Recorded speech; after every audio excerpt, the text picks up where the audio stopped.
প্রিয় নেতা তারেক রহমান দিনকে দিন করে, রাতকে রাত করে, পায়ে হেঁটে, বাইসাইকেল চালিয়ে আমাদের প্রিয় নেতা এই সম্পদগুলো করেছেন।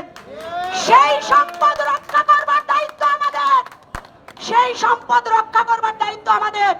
আমাদের মধ্যে কিছু দুষ্কৃতিকারী যারা বিশৃঙ্খলা করবার জন্য, এই বগুড়ার সম্মানকে বিকিয়ে দেওয়ার জন্য, আমাদের প্রিয় নেতা তারেক রহমানের সম্মানকে বিকিয়ে দেওয়ার জন্য যারা চেষ্টা করবে, আমি বলতে চাই এই বগুড়ার, সারা বগুড়ার আপামর জনসাধারণ পাশে থেকে আমরা আমাদের এই সম্পদ, আমাদের প্রিয় নেতার হাতে গড়া সম্পদ আমরা কখনোই নষ্ট হতে দেব না, নষ্ট হতে দেব না।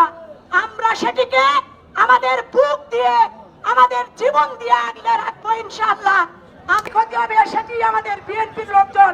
তাই আমি বলবো, আসুন আমরা যারা আমাদের মধ্যে কোন দুষ্কর্মের বগুড়াকে বিনষ্ট করতে না পারে, সেইটি আমাদের হোক। আজকের সকলের দায়িত্ব রক্তের বিনিময়ে এখনো আমাদের দেওয়ালে